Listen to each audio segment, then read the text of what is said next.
Shalom anak-anakku dimanapun anak-anak berada. Apa kabar semuanya? Kiranya semua dalam keadaan baik, semua dalam keadaan sehat. Untuk memulai pelajaran kita pada pagi ini, marilah kita mohon pertolongan Tuhan di dalam doa. Kita berdoa. Bapa kami di dalam kerajaan surga, kami mengucap syukur, berterima kasih buat anugerah dan kebaikan Tuhan dan bagi hidup kami. Dan pada saat ini Tuhan Yesus, kami boleh memulai kegiatan pembelajaran kami semua karena pertolongan Tuhan. Beri hikmat dan bijaksana kepada kami Tuhan, agar senantiasa kami boleh mengerti akan apa yang kami pelajari hari ini. Dalam nama Yesus kami telah berdoa. Amin. Baik anak-anak, pada kesempatan ini kita akan melanjutkan kegiatan pembelajaran di dalam buku tema 4A atau tema 1 yang ada pada anak-anak dengan judul Indahnya Keberagaman, subtema 1 Keberagaman Budaya Bangsaku. Nah, anak-anakku, ada pun tujuan pembelajaran yang akan kita capai pada kesempatan ini. Yang pertama, siswa mencari informasi tentang keragaman budaya, khususnya pada bangsa Indonesia. Yang kedua, siswa dapat menanggapi keberagaman budaya di lingkungan sekitar.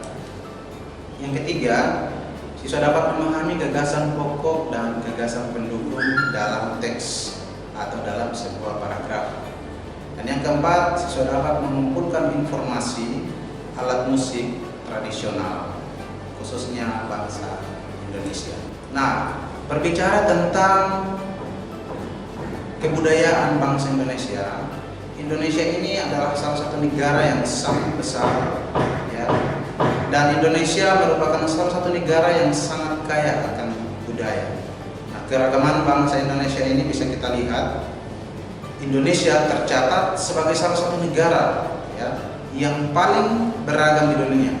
Menurut Badan Pusat Statistik, 1.340 suku yang tersebar di lebih dari 17.000 pulau yang ada di Indonesia.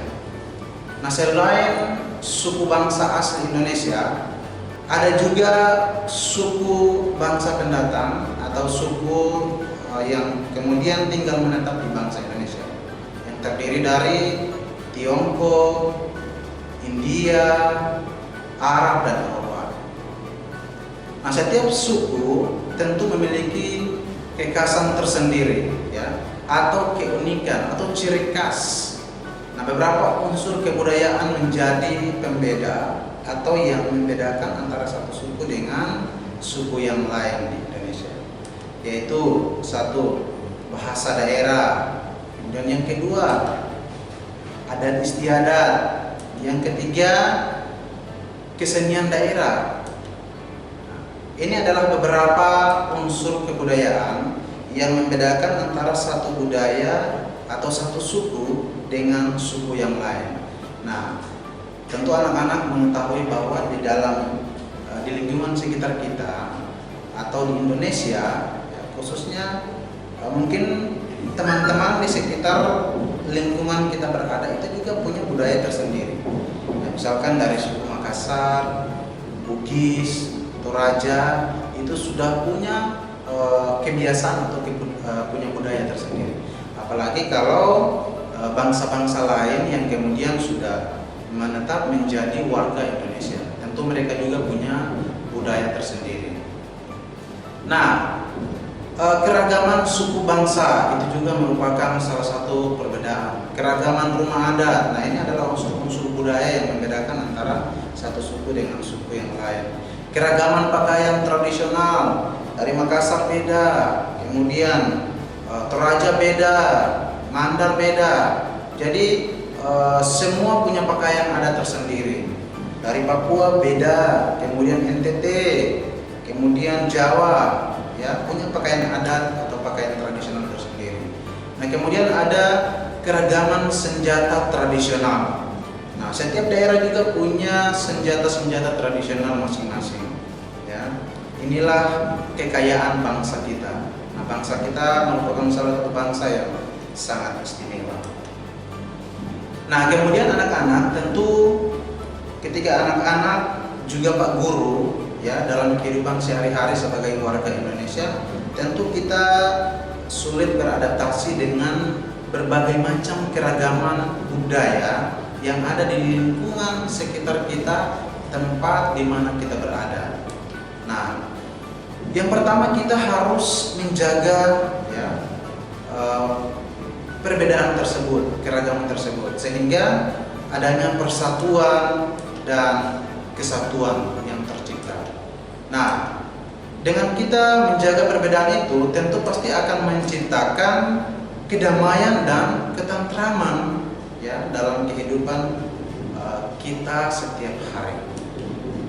Nah, tentu kalau kita menjaga keragaman tersebut ya dalam kehidupan hari-hari, yang pertama tadi menciptakan persatuan, kesatuan, kemudian menciptakan kedamaian dan ketentraman, dan ini semua tidak akan menimbulkan perpecahan bangsa yang kita cintai. Anak-anak, kita juga akan pelajari tentang bagaimana menentukan gagasan pokok dan bagaimana kita mencari sebuah ide pokok ya dalam sebuah paragraf. Gagasan pokok merupakan ide pokok atau tema dalam ide utama dalam sebuah paragraf, dan gagasan pendukung atau gagasan pendukung dalam sebuah teks itu adalah gagasan yang menjelaskan ide-ide pokok tersebut. Ya, ini adalah pengertiannya. Ide pokok ya merupakan ide utama yang terdapat dalam sebuah paragraf, sedangkan gagasan pendukung berisi penjelasan-penjelasan yang mendukung gagasan pokok. Nah, tentu Indonesia dengan berbagai macam keragaman ya, budaya yang kita miliki, Indonesia juga memiliki bermacam-macam musik tradisional. Bentuk keragaman budaya bangsa Indonesia juga dapat dilihat dari kesenian daerah. Salah satu kesenian daerah adalah seni musik. Ada banyak cara untuk membunyikan alat-alat musik tersebut. Contoh yang pertama adalah serul atau suling. Ini adalah salah satu musik tradisional yang dimiliki oleh Indonesia. Yang kedua, tifa. Tifa ini berasal dari Papua. Dan tifa ini untuk membunyikannya caranya kita memukul. Kemudian sasando. Sasando ini adalah salah satu alat musik tradisional dari Nusa Tenggara Timur, tepatnya di Rote atau Kabupaten Rote. Kemudian angklung. Nah, angklung ini adalah musik tradisional yang dimiliki oleh Indonesia. Cara membunyikannya dengan cara digetar. Untuk anak-anak mungkin pernah melihat ada musik angklung ini terbuat dari bambu. Sederhana saja namun irama dan menghasilkan bunyi yang sangat indah untuk didengar. Kemudian gendang. Tentu anak-anak pasti tahu ketika melihat sebuah atau seni tari atau sangkar tari pasti sudah pernah melihat yang namanya gendang. Ini juga cara membunyikannya dengan cara dipukul. Kemudian rebab. Ya, rebab juga ini adalah salah satu alat musik tradisional yang kita miliki. Jadi Indonesia ini sangat kaya dengan musik-musik tradisionalnya, dan ya sudah sangat mendunia. Ya, untuk anak-anak bisa ketika anak-anak tertarik dengan salah satu jenis alat musik tradisional, anak-anak bisa pelajari lebih dalam lagi. Kemudian ada kecapi. Kecapi juga adalah salah satu alat musik tradisional yang dimiliki oleh Indonesia. Ada biola. Nah, biola juga cara membunyikannya dengan cara digeser. Nah, berbicara tentang alat-alat musik tentu kita tidak terlepas dari sumber bunyi. Nah, sumber bunyi ialah bunyi yang dihasilkan oleh benda-benda yang bergetar. Ya, contohnya misalkan ketika anak-anak memainkan gitar, ketika anak-anak petik tali gitar akan menghasilkan bunyi. Ya, itulah sumber bunyi. Sumber bunyinya dari anak-anak memainkan gitar dengan caranya memetik tali gitar.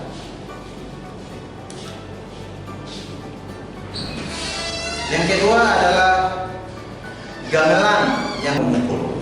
Ya, itu adalah salah satu contoh sumber bunyi. Yang ketiga adalah suling. Ya, suling ketika kita tiup akan menghasilkan sumber bunyi.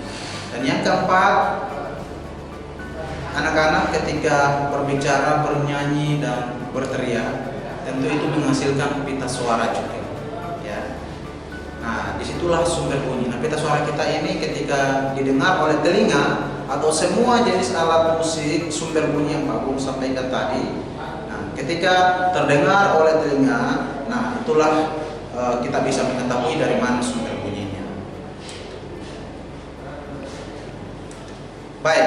Nah, kesimpulan kita pada hari ini yang pertama mengenai informasi tentang keragaman budaya. Seperti yang Pak Guru katakan tadi bahwa bangsa kita adalah bangsa yang besar, bangsa kita adalah bangsa yang kaya akan berbagai macam keragaman. Ya, Badan Pusat Statistik mencatat bahwa Indonesia memiliki 1.340 suku yang tersebar dari 17.000 pulau dari 34 provinsi yang ada di Indonesia. Kemudian yang kedua adalah anak-anak menanggapi keragaman budaya di lingkungan sekitar. Nah, bagaimana caranya agar kita bisa hidup aman, tentram, damai? Tentu kita bisa menjaga perbedaan tersebut, ya. Toleransi, kemudian kita melakukan budaya gotong royong. Nah, semua ini akan menciptakan kita bisa menjaga persatuan dan kesatuan, kemudian tidak akan ada yang namanya perpecahan bangsa, khususnya saudara-saudara kita di sekitar kita. Kemudian yang ketiga tentang gagasan pokok dan gagasan pendukung. Gagasan pokok merupakan ide pokok atau ide utama yang terdapat dalam sebuah paragraf. Dan gagasan pendukung adalah ide-ide atau gagasan yang mendukung gagasan pokok. Nah, itu adalah kalimat penjelas dari ide pokok. Kemudian alat musik tradisional. Tadi Pak Guru sudah katakan bahwa seruling, kemudian gitar, biola, angklung, tifa, dan rebab. Itu adalah alat-alat musik tradisional yang kita miliki.